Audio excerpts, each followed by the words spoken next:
오늘부터 로마서 강의, 로마서를 통한 변화의 시작 9번째 시간을 갖도록 하겠습니다. 현장에서 이렇게 좀 같이 질문도 하고 대답도 하면서 이렇게 생동감 넘치는 강의가 돼야 되는데 오늘도 코로나 때문에 제 방에서 홀로 앉아 강의를 녹화하고 있습니다. 어쨌든지 간에 빨리 코로나19가 끝났으면 좋겠고 다시 우리 성전에 모여서 같이 이야기도 하고 웃으면서 어떨 때는 이렇게 현장에서 이렇게 보는 것이 좋을 것 같은데 이제 그러하지 못하는 게 참 안타깝습니다. 어쨌든지 우리 성도님들 빨리 이 코로나19가 종식되도록 기도해 주시고 더 중요한 것은 이 코로나19 때에 좀 처지거나 아니면 우울해지거나 아니면 이렇게 눌려있지 않기를 소망합니다. 어쨌든지 간에 어렵고 힘든 때를 지나고 있는 것은 사실인 것 같습니다.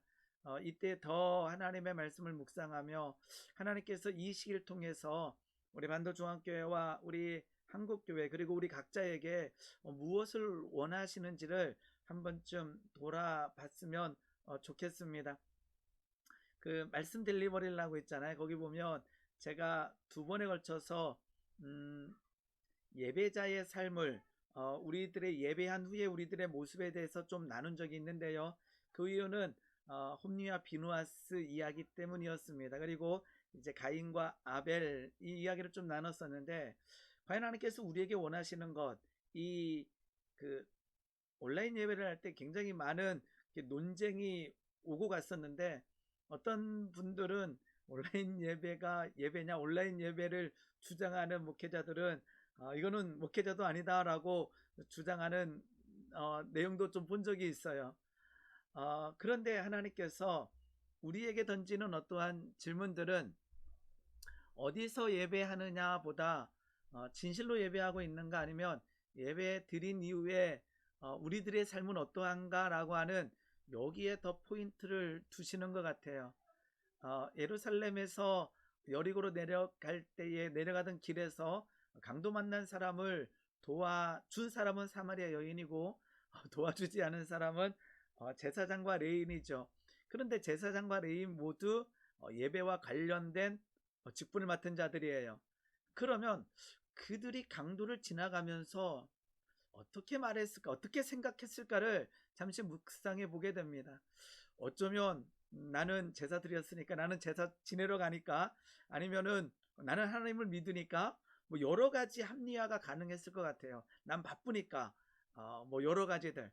근데 하나님께서 바쁜 사람을 놓은 게 아니라 제사장, 레인, 이 예배를 섬기는 사람들이 그 강도 만난 사람을 돕지 않았다라는 것, 즉 사마리아 여인이 자비를 베풀었다라고 하는 그 지점에서 참 많이 요즘에 생각해 보게 됩니다. 우리는 제사장이면서 레인이면서 우리는 자비를 베풀고 있는가라고 하는 질문을 우리 스스로에게 던져야 된다라는 거죠. 네, 여기까지 하고 한번 오늘 내용과 좀 관련 있기도 합니다. 자, 생각해 보기 사진 하나 가져왔는데요. 질문을 제가 던졌습니다.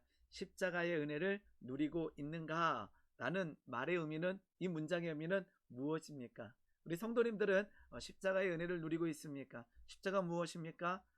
죄인된 우리를 구원하신 그 예수님의 놀라운 사랑, 그 고난과 역경을 통해서 우리의 죄를 짊어지시고 골고다 언덕 올라가시고 거기서 우리를 위하여 죽으시고 구약 성경 곳곳에 보게 되면 생명은 생명으로 이렇게 되어 있거든요. 그 말은 뭐냐면 죄인은 죽을 수밖에 없어요. 죄는 하나님 앞에 용납될 수가 없는 거죠. 하나님의 사랑, 하나님의 국률하심도 있지만 하나님의 공의와 정의, 즉 죄를 용납하지 않으시는 그 하나님, 그 앞에 서기 위해서는 우리의 죄가 정결케 돼야 되는데 실은 우리의 힘과 우리의 능으로 그걸 해결할 수가 없어요. 그러면 이제 동물의 피 뭐 이렇게 필요한데 중요한 것은 십자가의 은혜로 한 사람, 즉 예수 그리스도의 그 놀라운 은혜로 인해서 우리의 그 죄악들이 다 사해졌다라고 하는 이 놀라운 은혜가 바로 십자가의 은혜라는 것은 다 알고 있습니다. 즉 그 십자를 통과한 사람들은 구원받은 자가 되겠죠. 우리 모두는 십자가의 은혜를 누리고 우리는 모두 구원받은 자입니다. 그런데 두 번째 질문, 구원받은 자의 삶을 살고 있는가라고 하는 질문에는 참 이렇게 쉽지가 않죠. 구원받으셨습니까? 아멘. 죽은 다음에 천국 갈 확신이 있습니까? 아멘. 그러면 오늘 이 땅에서 구원받은 자의 삶을 살고 있습니까? 라고 물어보면 쉽게 하지 못하는 것 같아요. 잠깐 오늘 말씀 델리버리 시간에 나눴었는데요. 메노나이트라고 하는 집단이 있어요. 그들에게 예수 믿는가, 예수를 믿습니까? 라고 하는 질문을 던졌을 때 그들의 대답은 왜 그것을 나한테 물어보냐, 내 주변 사람들에게 물어보라 라고 답변한다고 합니다. 그 말은 뭐냐면 구원받았는가 아니면 믿는가 라고 하는 질문을 내가 답하는 것이 아니라 내가 살아가는 모양을 보면서 내 주변에 있는 사람들이 맞습니다. 그 사람은 구원받은 사람입니다. 그 사람은 예수 믿는 사람입니다. 라고 답해야 된다라는 거예요. 굉장히 실은 처음에 이 글을 읽을 때는 저는 약간 충격적이었어요. 왜냐하면 내가 예수 믿는가? 네, 믿습니다. 어떻게 확인할 수 있죠? 저는 예배드립니다. 우리는 11조 헌금합니다. 이러이러한 행위를 합니다. 이러이러한 고백, 특히나 이러이러한 고백을 합니다. 라고 하는 이 틀에서 생각했었는데 메노나이트 집단은 우리의 삶이 그것을 증명한다라는 거죠. 그러니까 구원받은 자의 삶이라고 하는 것입니다. 우리의 어떤 행위가 계속 오늘 나오겠지만 행위가 구원을 이루는 조건은 전혀 아닙니다. 오직 은혜, 오직 믿음입니다. 오직 하나님의 은혜이고 오직 믿음으로 우리는 구원을 받는다라는 거죠. 그런데 구원받는다라고 하는 그 삶은 어디에서? 삶에서 나타나야 된다라는 거죠. 이것은요, 100은 아닐지 몰라도 성장해 나가야 된다라는 거죠.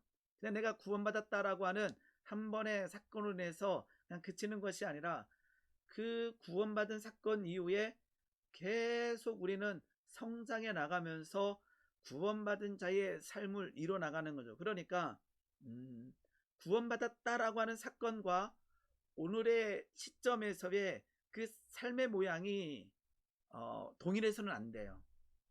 그 기쁨과 감격을 유지할 뿐만 아니라 뭐 해야 되냐면 계속 성장해 나가야 된다라는 거죠. 오늘 포인트는 구원받은 자의 삶을 살고 있는가.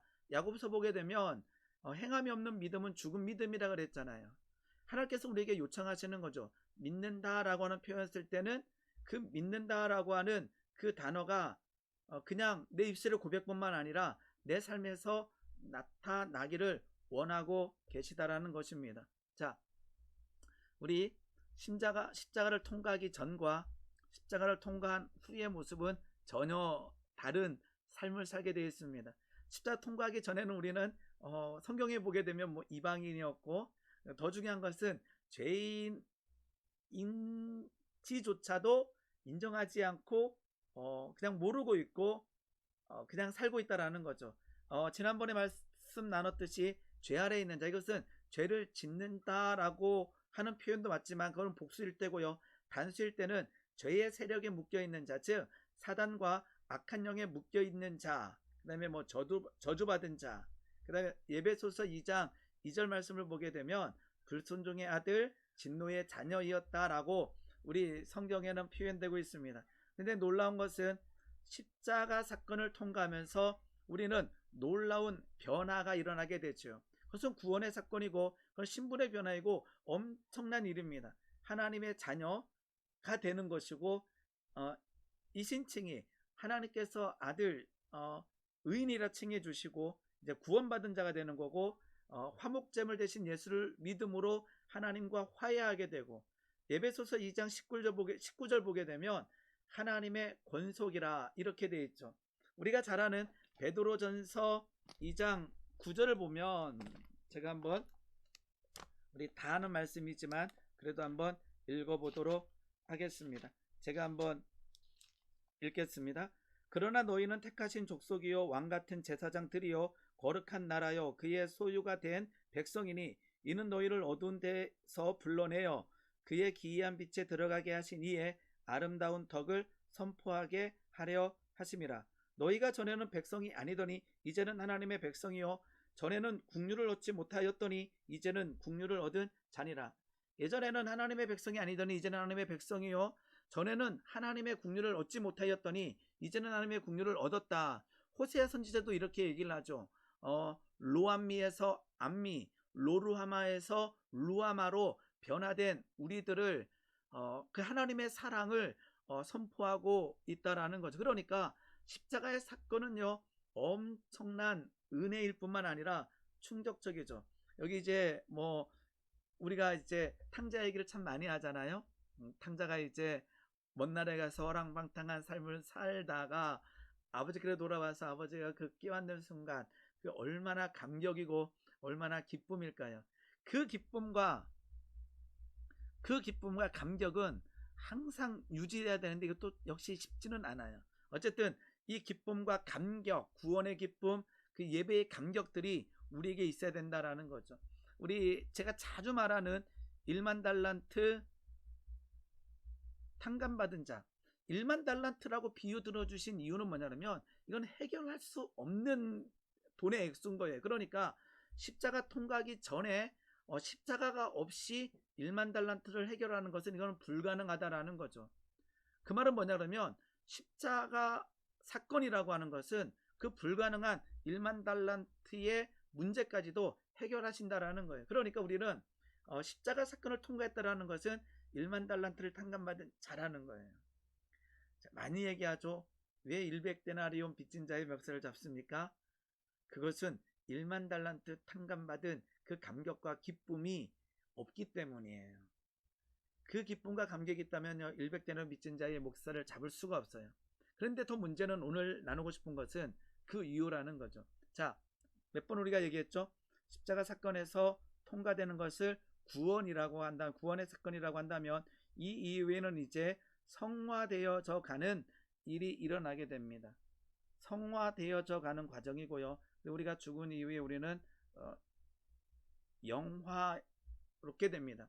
자, 그러면 그 이후 십자가 사건 이후에 우리들의 모습은 어떠합니까? 아까처럼 그 십자가 통과할 때의 기쁨과 감격이 우리에게 있는지요? 그것이 있다면 문제되지 않아요. 그런데 문제는 다시 죄를 짓는 우리들의 모습, 다시 회개하고 결단하는 모습이 여기에서 계속 일어나고 있다는 거죠. 그래서 어떤 일이 일어난지 아세요? 이제는 회개나 결단조차 두려운 자리에도 있게 돼요. 그 말은 뭐냐면 회개하고 또 죄짓는 모습을 내가 발견하다 보니까 이제는 사단이 이런 생각을 던져주는 거죠. 회개해도 소용없어, 결단해도 소용없어. 그러니까 너 회개하고 또 죄짓는 모습 너 알잖나. 그러니까 회개하고 또 죄짓는 모습에 들어가는 그 괴로움 다 알 거야 아마.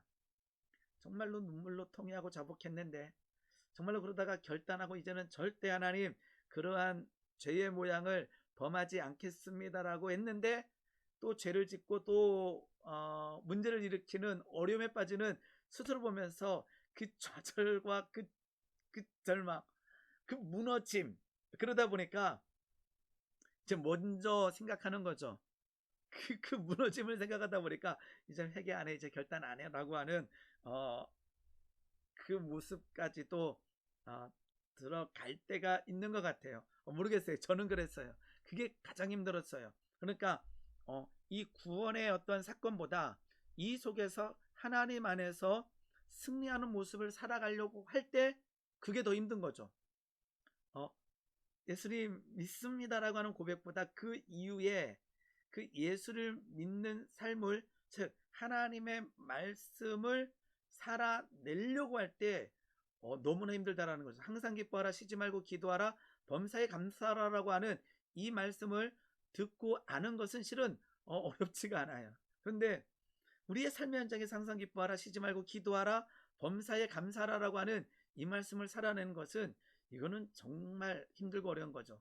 그런데 성령을 소멸치 말며 예언을 멸시하지 말며 이 말씀을 저는 붙들어야 돼요. 그렇지 않으면요, 이거는 불가능한 말씀이 돼요. 왜요? 내 힘과 내 능으로 그 십자가 사건 이후에 항상 기뻐하고 쉬지 말고 기도하고 범사 감사하는 것은요, 내 힘으로 역시 불가능한 거죠. 그러니까 그 이후에 성령을 소멸치 말며 예언을 멸시치 아니하며, 예언이 뭐예요? 하나님의 마음을 말씀해 주시, 하나님의 말씀인 거죠. 하나님의 뜻인 거죠. 즉 그러니까 우리가 이 땅에서 내 뜻과 내 생각이 아니라 하나님께서 주시는 말씀을 가지고 하나님의 말씀을 묵상하면서 여기서 살아나갈 때에 여기서 평강이 넘치는 거죠.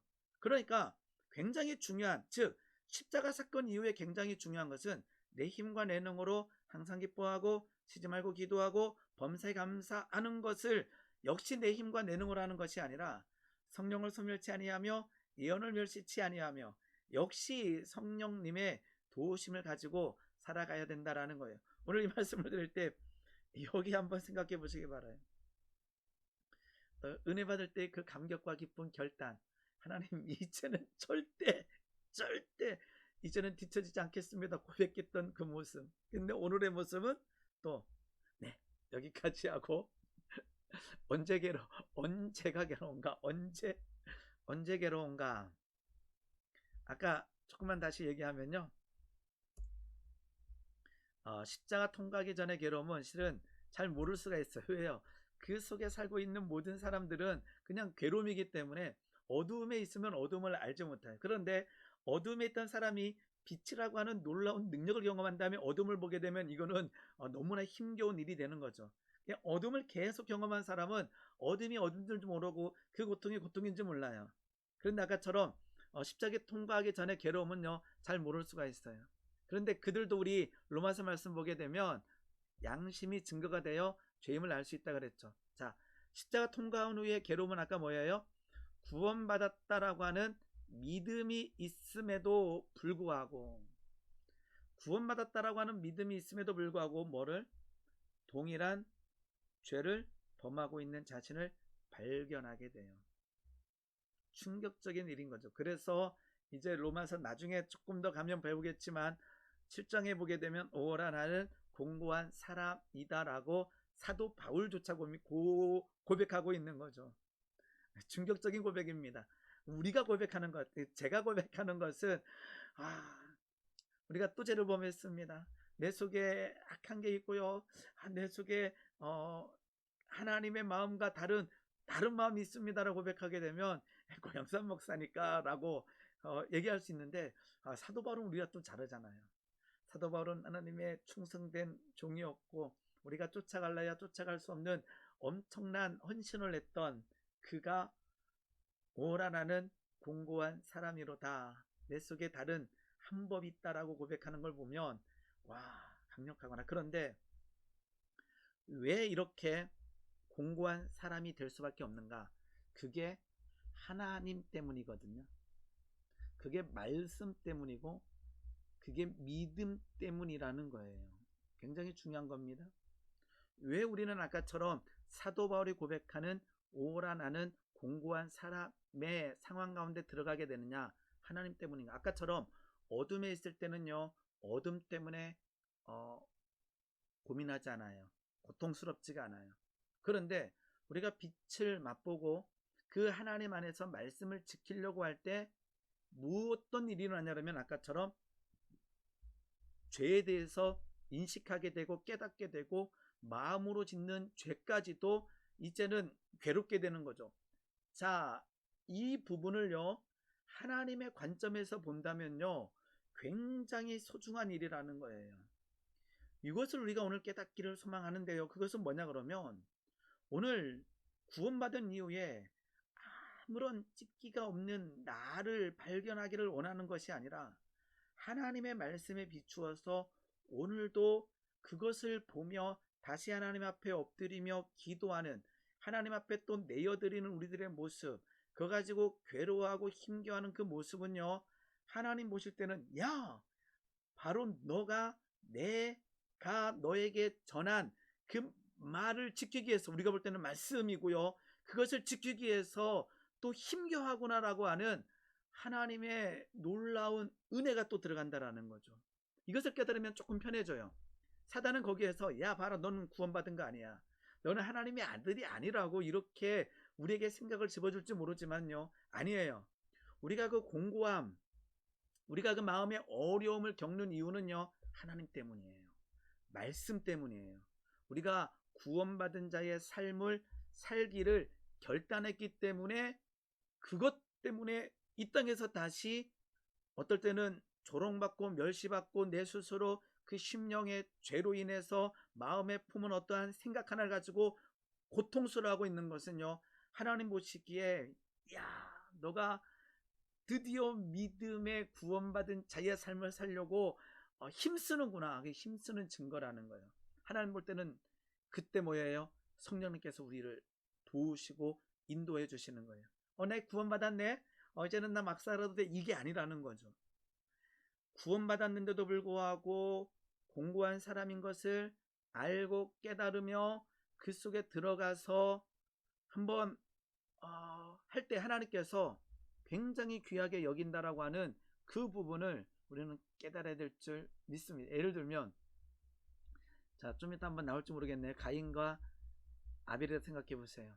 예전처럼 우리가 예배에 실패하고 막 살인이 일어나게 되면 우리 엄청난 살인들이 일어나고 있을 거예요. 근데 우리는 어쩔 때는요 가인처럼 예배의 실패를 경험할 때가 있어요. 근데 아까처럼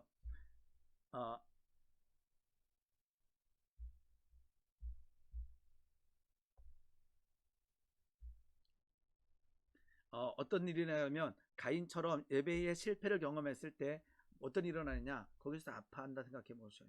오늘 내가 예배를 졸았습니다. 우리 예배 졸아도 뭐라 생각하지 않거든요. 이제는 무감각해져요.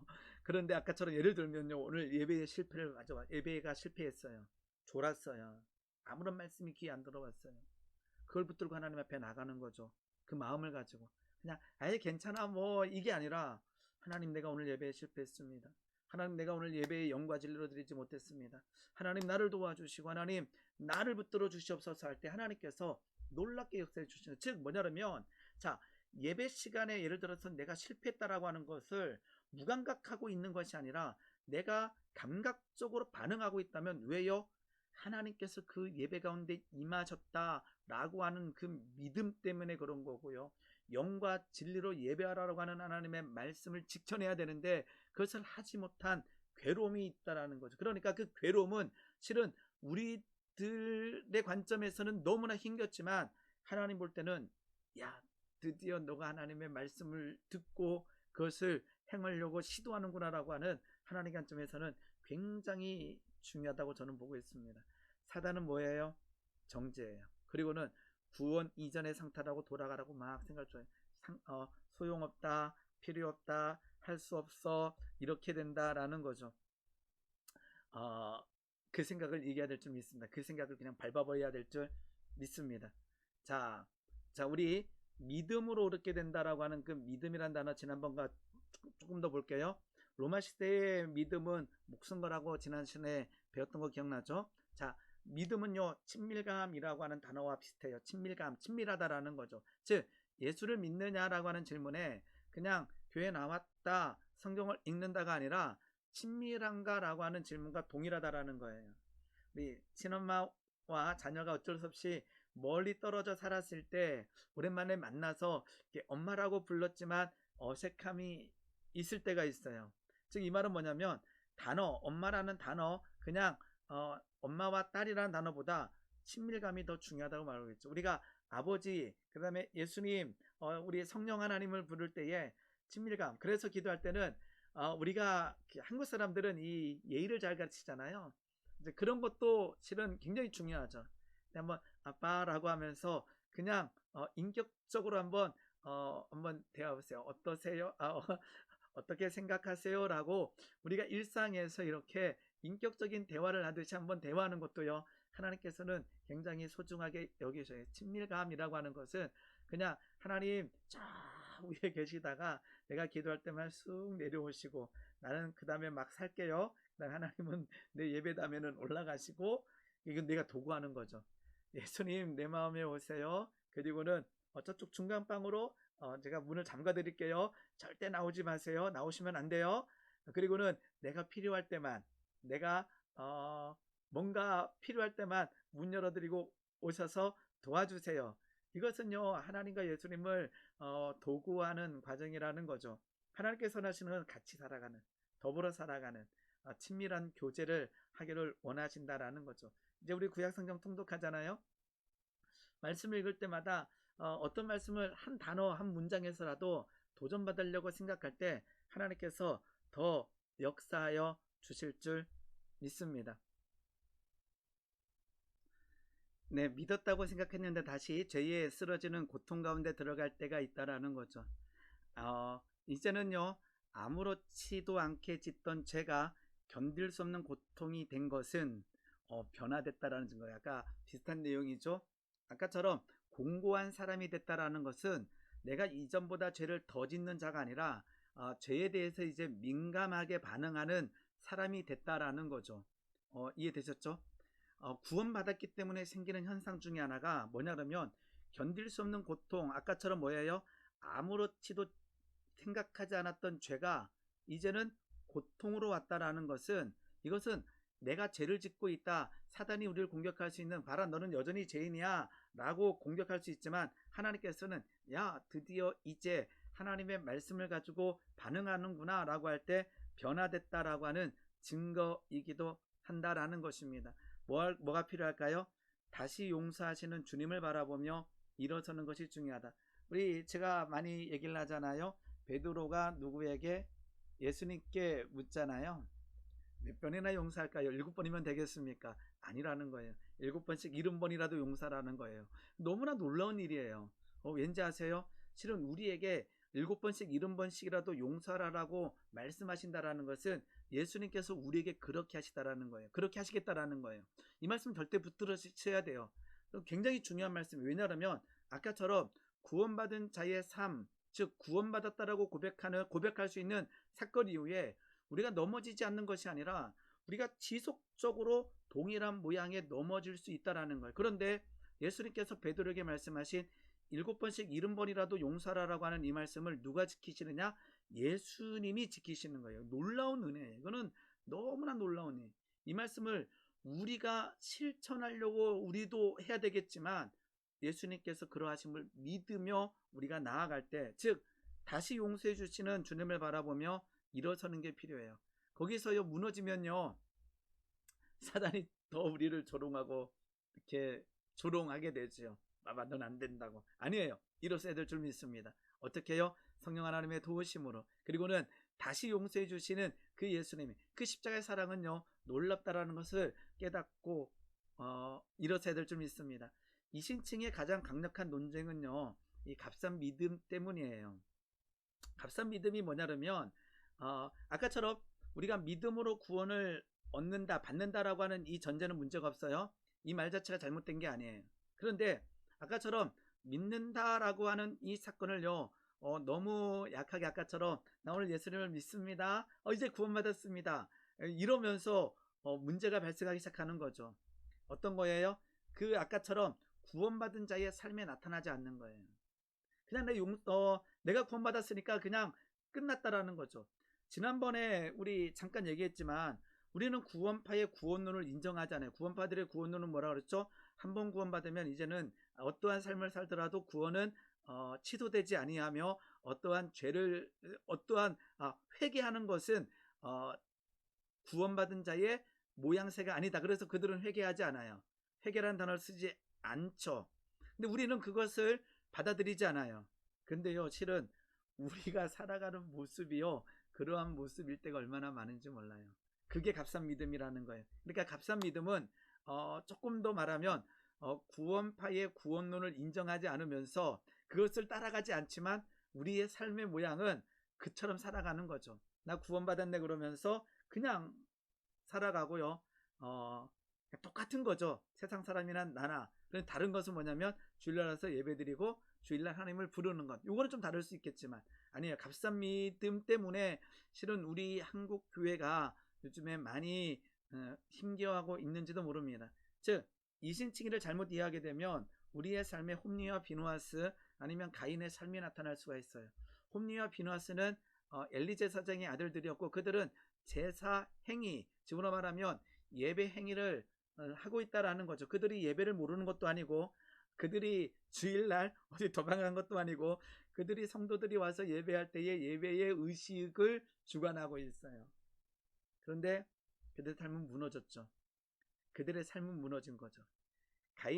가인이 무너졌을 때에, 예배 실패했을 때 하나님께서 너가 선을 행하지 않으면, 이렇게 됐죠. 선을 행하다 야타부하지 않으면 그 일상에서 기쁨과 일상의 삶이 다 깨져버렸다라는 거죠. 자, 아까처럼 일상의 삶이 구원의 증거가 되지는 않습니다. 구원의 증거가 되지 않아요.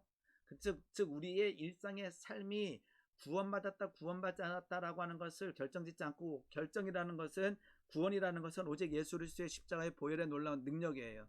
그런데요, 우리가 구원받았다라고 하는 그 모양새가 어디서 나타나느냐? 일상에서 나타나요. 우리의 입술과 우리의 삶에서 나타나기 시작하는 거죠. 예를 들어서 나타나기 시작하는 거죠. 그래서 우리는 그렇다고 해서 아까처럼 십자가 사건 이후에, 우리가 십자가 사건 전을 살아가다가 십자가 사건 이후에 백의 인생을 산다는 말이 아니에요. 여기에서 이제까지 제가 아까 그림을 요 정도로 놓고 싶더라고요. 이 일순간의 변화는 아주 강력한 변화이기 때문에. 근데 여기서 고꾸라지기도 하고 올라가기도 하고 수도 없이 많은 일들이 여기에서 일어나고 있는 거죠. 그러니까 이 신칭이라고 하는 것은 믿음으로 구원받는다라고 하는 이 말이 잘못된 것이 아니라, 그 믿는다라고 하는 그 표현이 그냥 그래 나 오늘부터 믿어야지, 이게 아닐지도 모른다라는 거죠. 그리고 더 중요한 것은 그 십자가 사건 이후에 내가 그 이후의 삶에서 성화되어져 가는, 즉 성령의 열매를 맺히기 위해서, 즉 하나님의 말씀을 이 땅에서 살아내기 위해서 이제는 어쩔 때는 정말로 그 속에 던져져야 된다라는 거죠. 근데 내가 살아가는 것 같지만 또 내 힘과 내 능이 아니고 굉장히 실은 만만한 부분은 아닌 것 같습니다. 아까 얘기했죠. 아까 행함이 없는 믿음은 죽은 믿음인데, 메노나이트 신앙 아까 잠깐 얘기를 했습니다. 메노나이트들은 믿음 이후에 삶의 방식에서 행함을 굉장히 중요시 여겨요. 구원함의 증거는 행함으로 나타납니다. 아까처럼 구원받았다라고 하는 그 삶에, 그런 사람들은 삶에서 나타나는 거죠. 그렇다고 해서 행함으로 구원받는 것은 아닙니다. 계속 얘기 나오고 있어요. 행함으로 구원받는다면, 즉 행함으로 구원받는다면 구원이 우리가 하는 게 돼버려요. 우리가 행해서 구원받는다, 아니에요. 우리가 할 수 있는 일은 하나도 없다라는 거예요. 오직 믿음, 오직 은혜입니다. 그러면 우리가 해야 될 것은 행함으로 그 구원의 삶을 살려는 우리의 자유의지를 드려야 된다라는 거예요. 하나님께서는 아담에게 에덴 동산에서 자유의지를 가지고 살라고 했을 때에 그 모습 우리에게 또 주어지는 거죠. 우리 앞에는 선악과도 있고, 우리 앞에는 하와에게 거짓말을 했던 사단도 있고, 그 상황 가운데서 하나님께서 우리에게 기뻐하시는 삶은 그 자유의지를 가지고 온전한 선택을 하는 거예요. 지금도 우리에게 온전한 선택을 원하시는 거죠. A냐 B냐 할 때 하나님의 뜻을 쫓아, 하나님의 말씀을 쫓아 선택하는 것. 즉 구원받았다는 사실은 우리 일상에서 무너지지 않는다는 의미가 아니다. 이 말은 뭐냐면, 우리가 구원받았습니다라고 하는 것은 이제는 죄를 짓지 않습니다, 이제는 죄의 노예가 되지 않습니다 라고 하는 단어하고는 조금 분리시켜야 된다라는 거예요. 구원받은 사건 이후에도 우리에게는 다시 자범죄라고 하는 그 죄악들, 예를 들어서 우리가 구원을 받았는데 우리가 이전의 죄에 대해서는 아까처럼 구원받을 때에 구원받은 사건, 십자가의 사건을 하나님께서 모두 죄악을 해결해 주셨는데 그것 가지고 다시 막 애쓸 필요는 없어요. 우리가 회개하는 것은 일상에서 짓는 자범죄라는 거죠. 여전히 우리는 인간이고 여전히 연약한 거예요. 우리가 구원받았다라는 게 바로 예수님이 됐다라는 것도 아니고요. 우리가 구원받았다라는 게 이제는 내 옆에 사단이 없어진다. 예수님 옆에도 사단이 와서 예수님을 무너뜨리려고 시험했습니다. 베드로도, 그 다음에 사도 바울도 우리보다 더 성령 충만하고 더 성령의 놀라운 능력이 나타났던 그들에게도 주변에서 쓰러뜨리고 넘어뜨리려고 하는 엄청난 일들이 있다라는 거죠. 중요한 것은 죄가 없으시고 완전하신 분은 예수님밖에 없습니다. 즉 뭐냐면 구원받은 사건 이후에 내가 죄를 짓지 않는다라고 하는 것은 나는 예수님과 같다라고 하는 엄청난 답변을 하고 있는 비스크리한 생각을 하고 있는지도 몰라요. 조심하시기 바랍니다. 즉 우리는 성화되어져 가는 상황에 놓여 있습니다. 죄를 의식하지 않는 것도 아니라 우리는 항상 깨어 기도하며 시험에 들지 않게 깨어 기도하며 우는 사자같이 달려오는 사단의 공격을 성령의 검과 말씀의 능력으로 이겨내며 우리는 항상 쌓여야 되는 거예요. 그러다 어떨 때는 지치기도 하고 힘겹지도 하지만 그런 삶 가운데 하나님이 우리를 도우시고 함께 하시고 역사하여 주신다라는 것입니다. 계속 행함이 없는 믿음은 죽은 믿음이다. 즉 구원받은 자가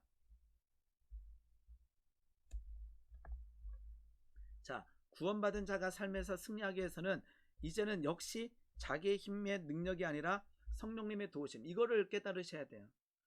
처음에 우리가 막 죄악 이기려고 하는 그조차도요 내 힘과 내 능으로, 그 구원받은 이후에도요 공로 사상이 그대로 남아있고 내가 무언가를 해야만 뭔가가 될 것 같은, 아니에요. 우리가 해야 될 일들을 하나님께서 우리에게 시키셔요. 홍해를 건널 때가 있고 요단강을 건널 때가 있다라는 거죠. 너희는 뭐하라? 가만히 있어 라고 표현을 합니다. 가만히 있어. 요단강은 뭐하죠? 그냥 밟아 나가라 그래요. 둘 다 필요한 건 뭐예요? 둘 다 필요한 것은 순종하는 모습이라는 거죠. 중요한 건 뭔지 아세요? 홍해 앞에서 가만히 있는 것도 굉장한 순종이에요.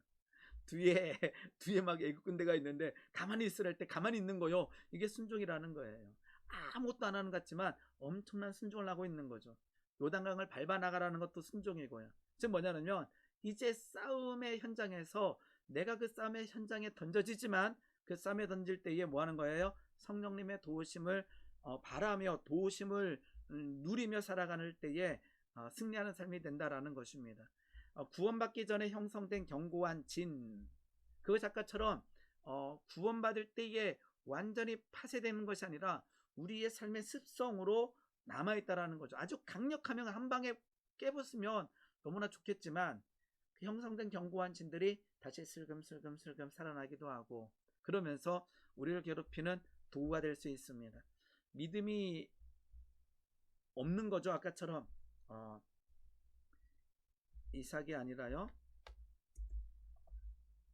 가인이 되겠죠.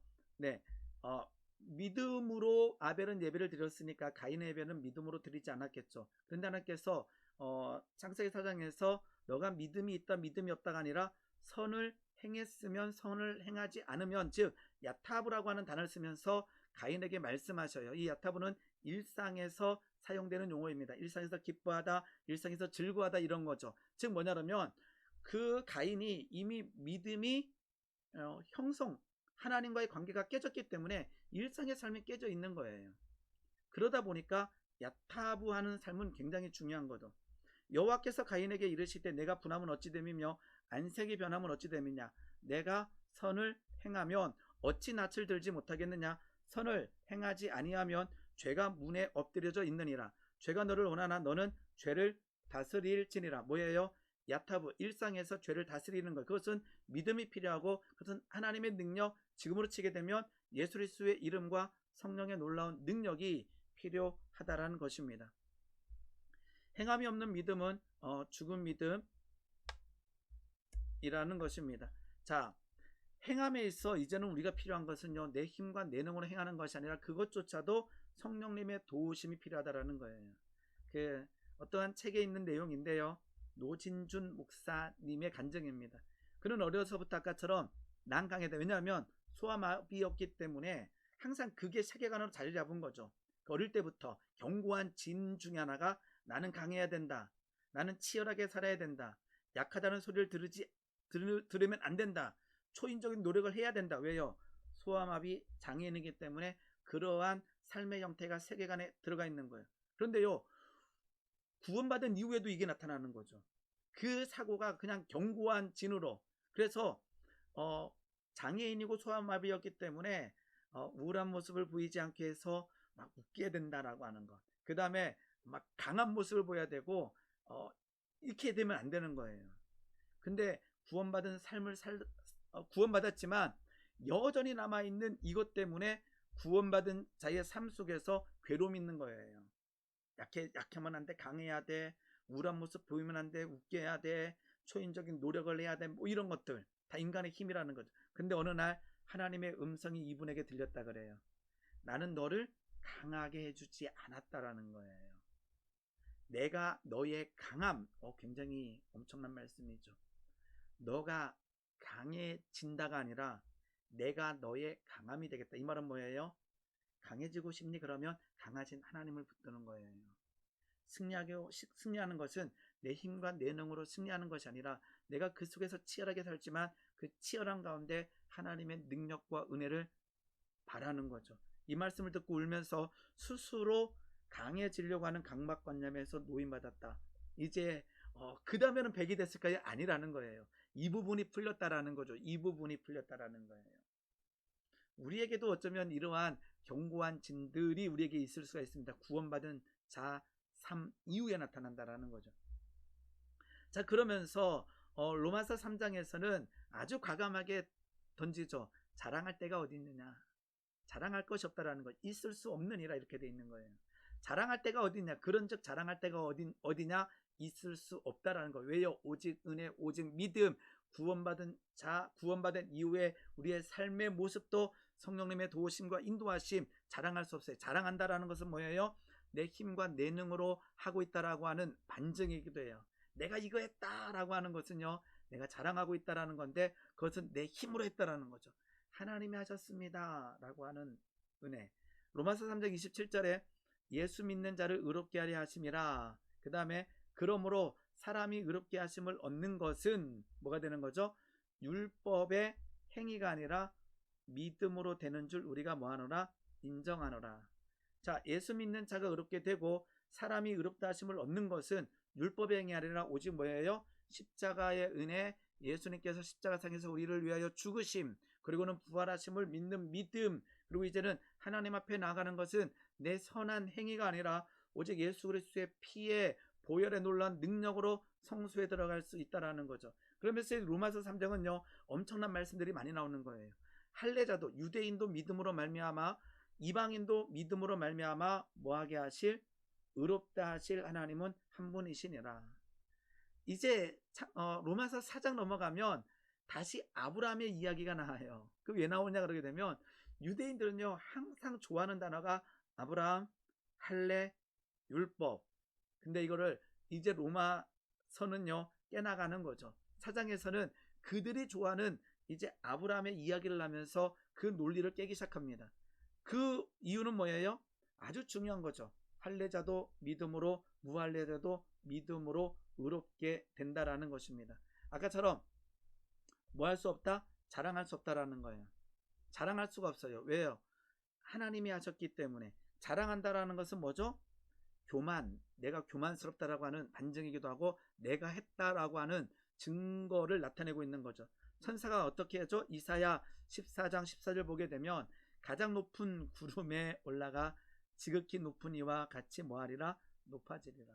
우리는 이렇게 얘기를 하지 않아요. 근데 은근히 우리 가운데 이러할 때가 있다라는 거죠.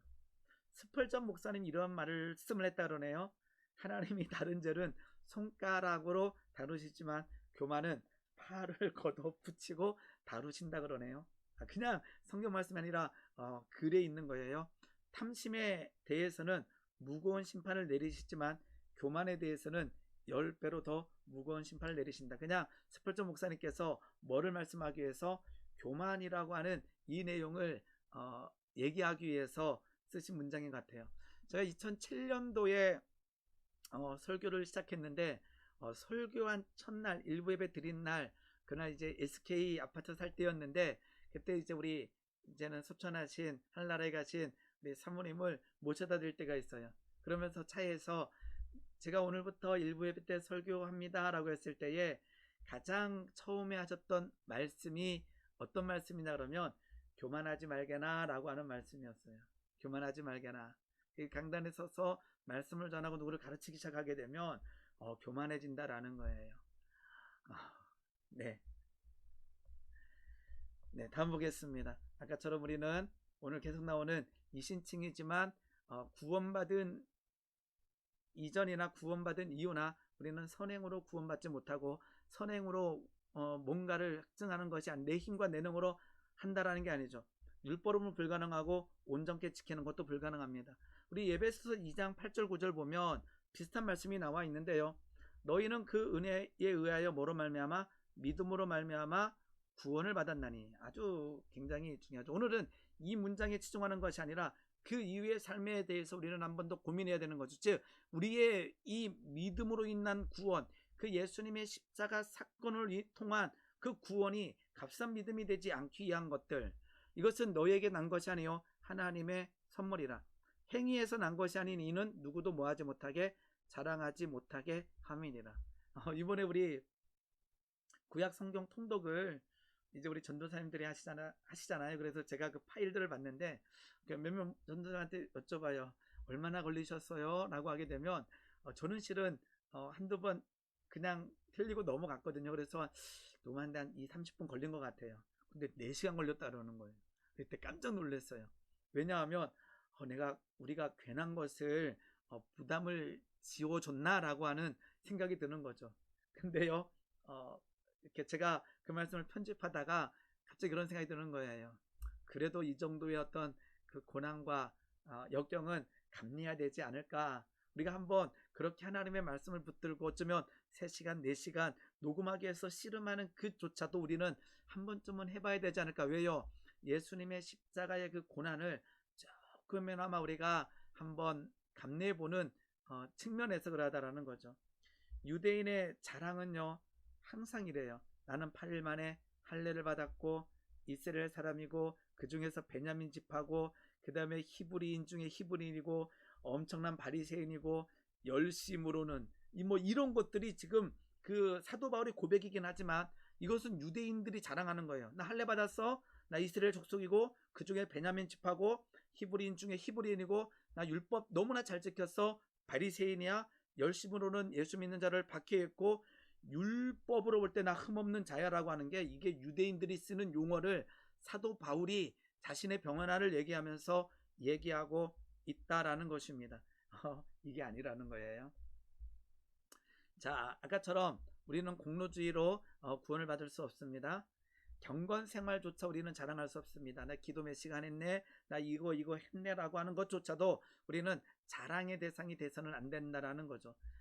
나눌 때도 조심해야 된다라는 것입니다. 우리 우스갯소리로 새벽 예배 한 번도 안 빠지는 사람이 제일 무섭다라고 하는 우스갯소리도 있습니다. 넘어갈게요. 다시 구원과 선행의 관계를 한번 보겠습니다. 믿음으로 구원을 받았습니다.